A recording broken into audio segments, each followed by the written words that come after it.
Эрүүл байна уу? Эм цомьяа байна. Тэгэхээр зүрхний одоо шинжилгээнүүдийн талаар та бүхэн тайлбарлая.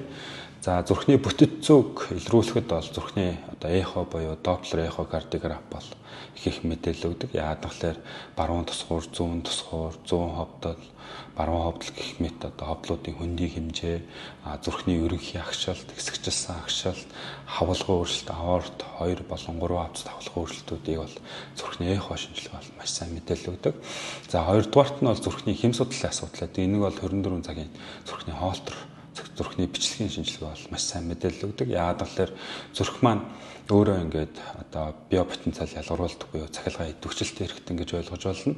Энэ нь бол одоо зүрхний тодорхой эсүүд маань биопотенциалыг өөрөөсөө ялгаруулдаг. Одоо нэгэн жигт одоо тодорхой давтамжтайгаар энэ үүссэн сэрэл буюу одоо био цахилгаан маань тодорхой дамжуулах замуудын нөлөөгөөр дамжаад зүрхний булчин одоо нэгэн жигт сэрэлд оруулдаг. Энэ сэрлийн тусламжтайгаар зүрхний одоо булчингууд нэгэн жигт агшилт хийдэг.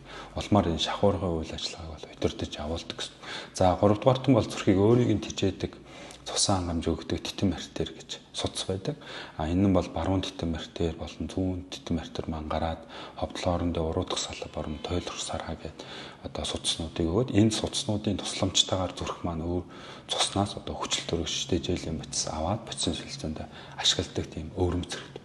Үүнийг бол ихэвчлэн одоо дан маргаар ачаалттай бичлэг хийх юм уу 24 цагийн хоолтор шинжилгээ хийх юм. Аль эсвэл титэн судасны компьютер томограф эсвэл зүрх судас одоо титэн судасны ангиограф гэх мэт шинжилгээгээр бол дэлгэнэнгүй мэдээлэл авч болдог гэсэн. Тэгэхээр та бүхэн хэрвээ зүрхний одоо ямар нэг хэм алдагдлын асуудлыг тодруулах бол 24 цагийн зүрхний бичлэг хийхэд бол нэлээд их мэдээлэл өгөх болно.